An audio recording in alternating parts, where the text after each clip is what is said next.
It's World Press Freedom Day, and today, here in my constituency in Islington at the Fourth Monkey Theatre School, I'm talking to Stella Assange about the situation facing Julian. Stella, what's happening with the case coming up next? Well, we're at a critical juncture, and Julian's case has gone on for 5 years now. He's been in Belmarsh that entire time. But now he's just one decision away from extradition.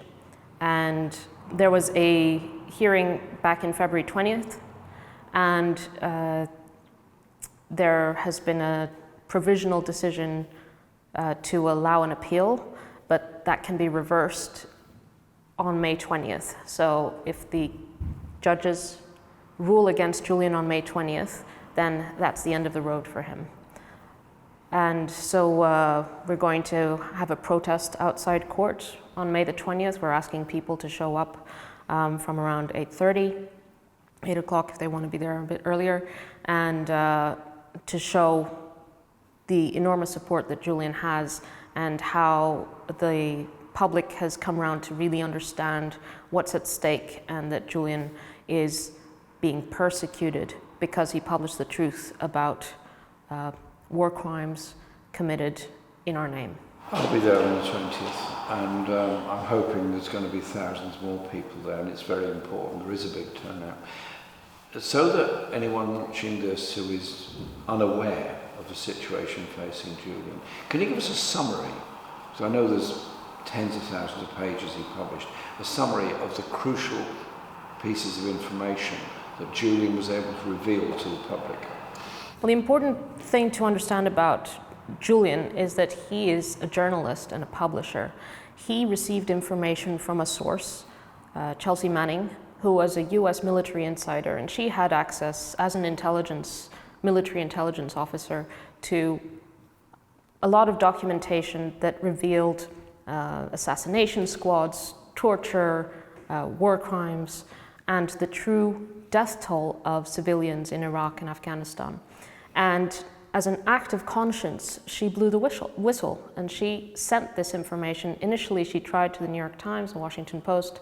They didn't want to publish it. And then she sent it to WikiLeaks, and WikiLeaks published it and made the greatest act of revolutionary journalism the world has ever seen, documenting wars in the Middle East in a way, in such high resolution that it had never been done that way in journalism. It was just right at the beginning of when data journalism started becoming a thing. So this was published in 2010. And then the Obama administration at the time, because these were US military documents, although they revealed crimes all over the world, and including in black sites and Guantanamo Bay, and also things like political interference in judicial processes in allied states like the UK, Germany,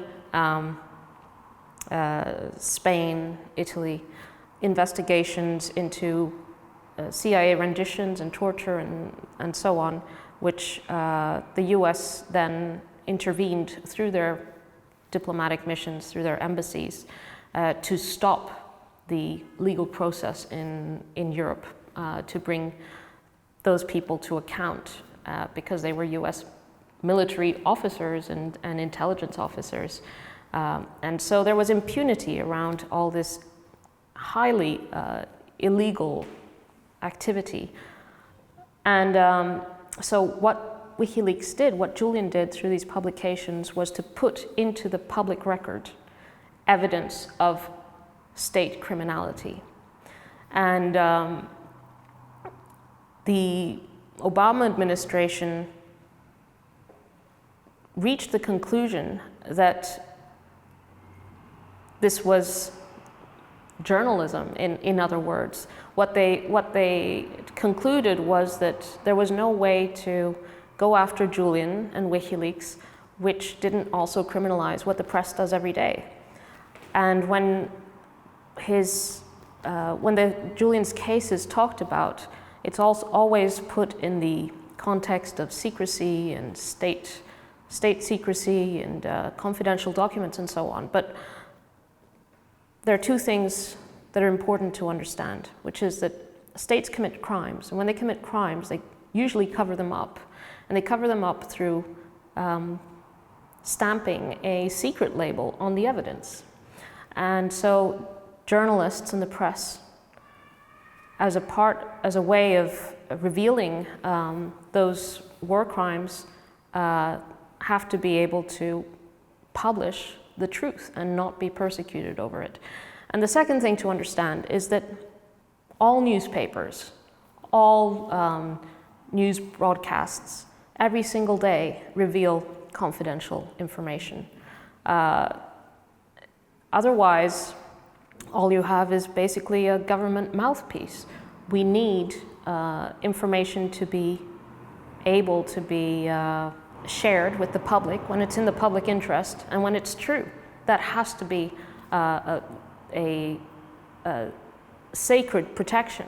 And with Julian's case, to answer your question, Julian's case is the first case in which the truth is being criminalized, and a journalist is being put in prison because he published evidence of government wrongdoing.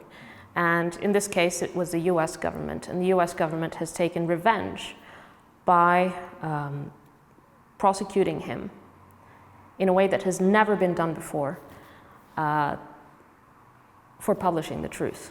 He showed the public that journalism could be done differently, that it could be more democratic, because Julian's model of journalism is what he calls scientific journalism.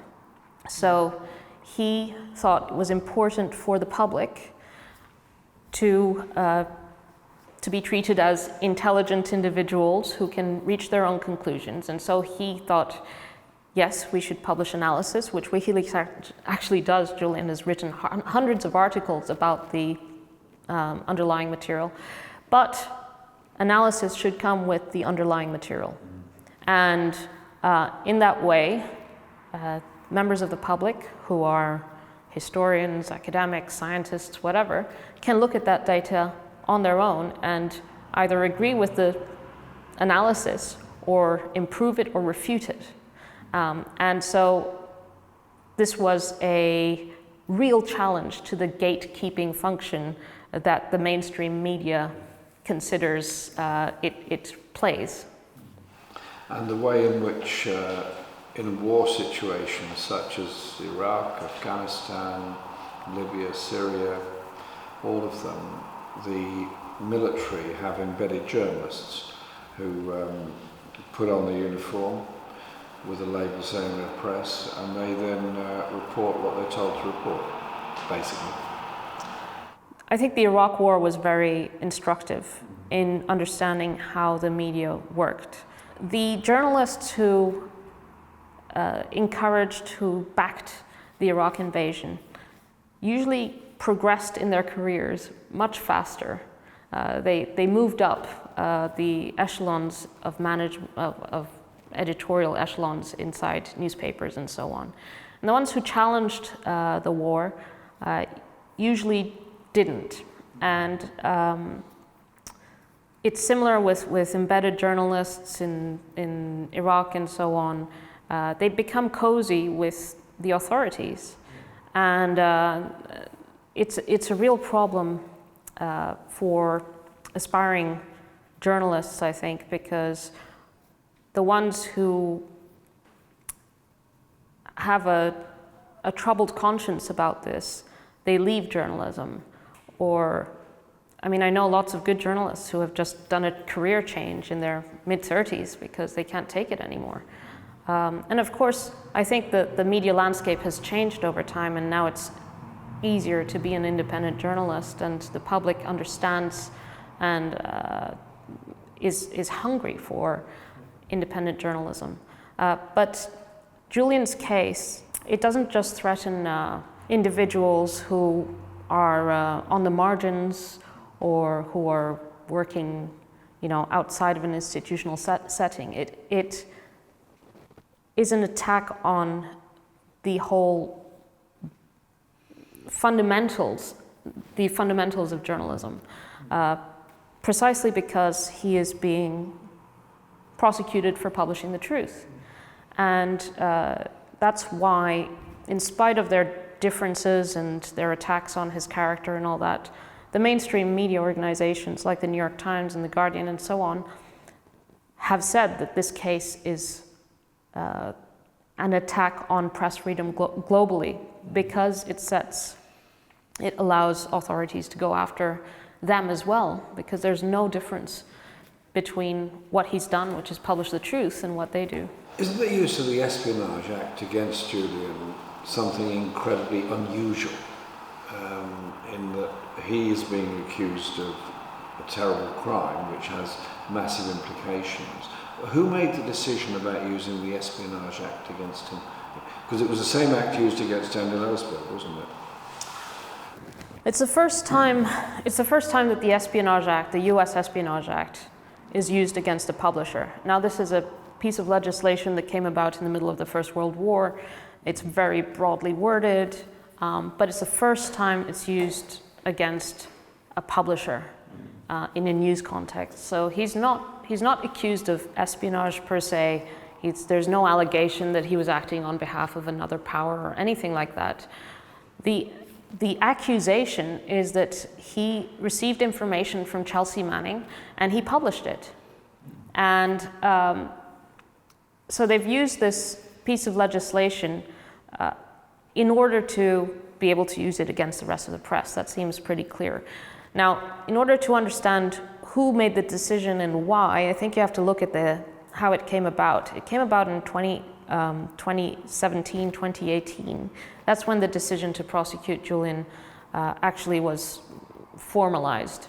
And that was during the Trump administration. And Mike Pompeo, who was the head of the CIA, was in the middle of a deranged, obsessive quest to bring down Julian and WikiLeaks, because WikiLeaks had published documents exposing the CIA, and Mike Pompeo was the head of the CIA.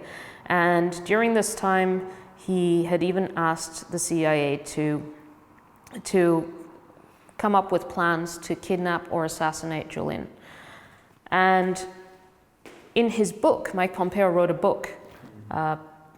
He takes credit for Julian's prosecution.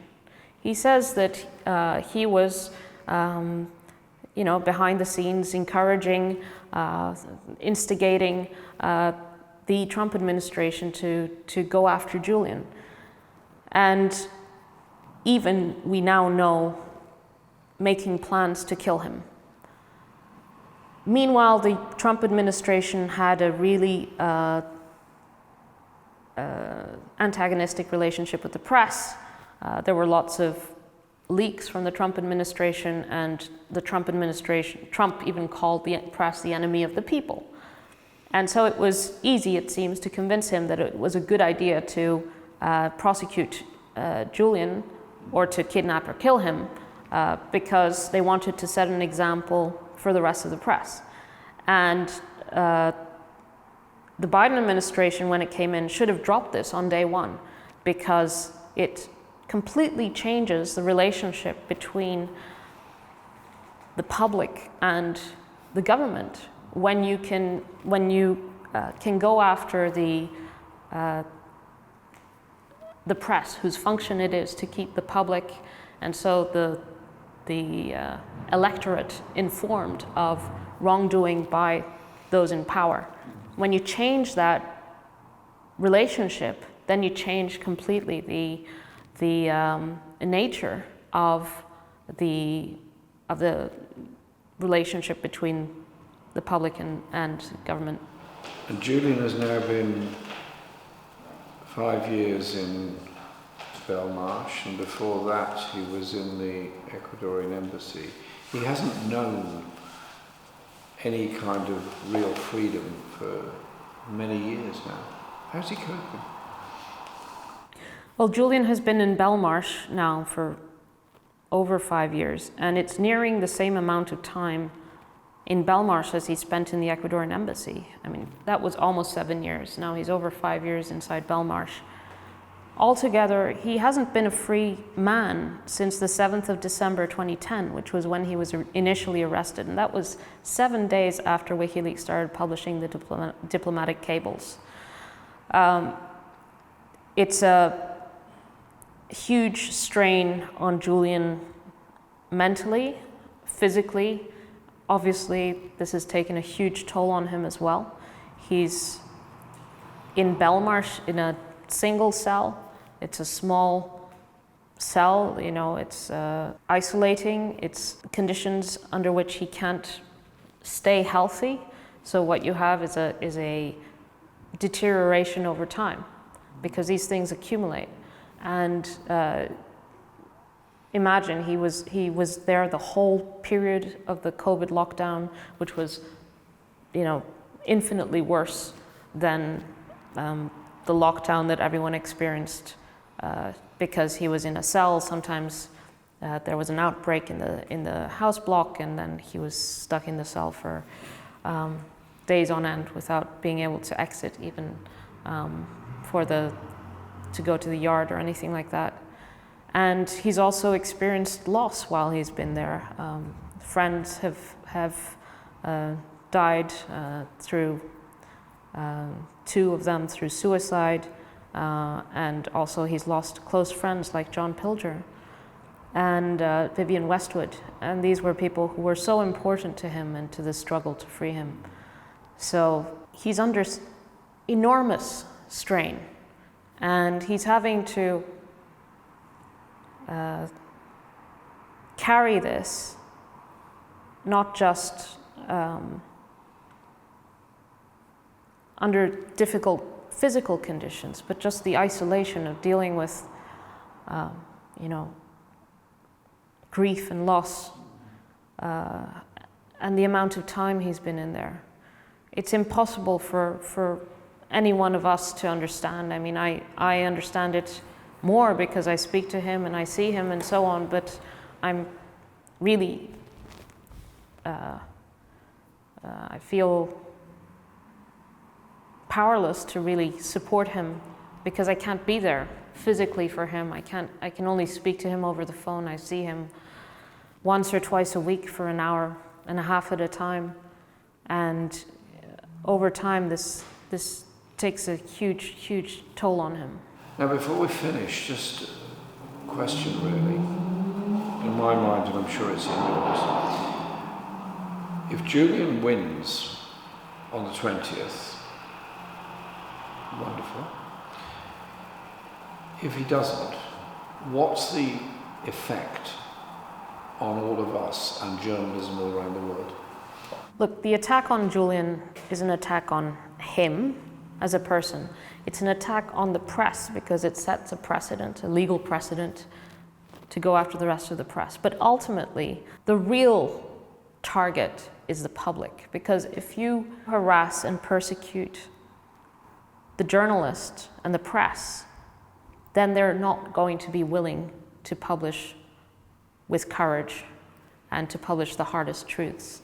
And so the most important things for the public to know will never reach the light of day. So the true target is the public and an informed public. The goal is to keep the public ignorant. When they're attacking Julian, they're really attacking the ability of the public to learn the truth. Somebody watching this today who has heard the very powerful message you've just given and the case coming up on the 20th, what can they do on Press Freedom Day and going forward?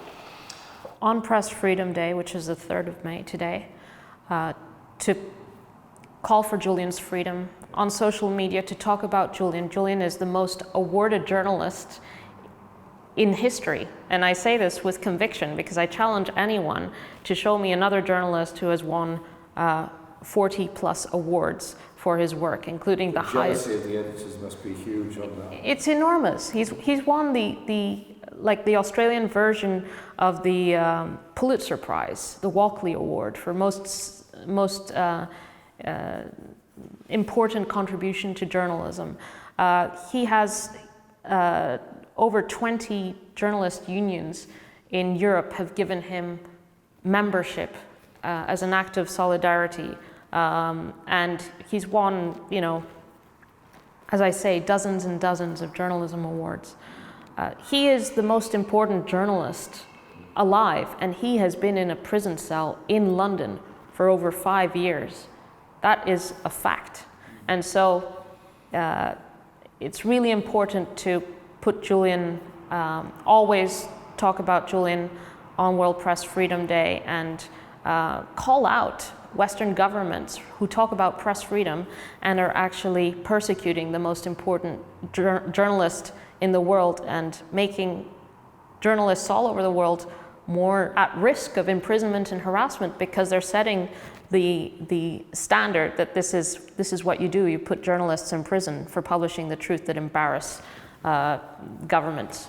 And then on the 20th, it's really important for people to come to the Royal Courts of Justice in the morning. We're going to start arriving around 8:30, and there will be a big protest, and there will be speeches, and I hope you can be there. We don't know what will happen that day, but it could be very, very well be that there will be a decision that same day.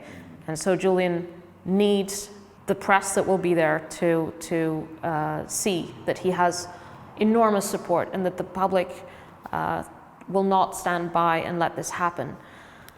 And stay engaged. StellaAssange.com, that's my website, and I have other ways to be active and engaged, and obviously just follow and stay tuned and talk to friends and family about Julian and bring them along on the 20th.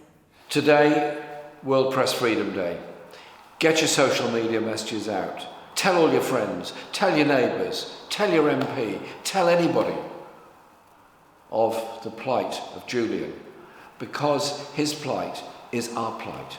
His plight in fighting for his justice is our plight in being able to know the truth about what is done to people around the world.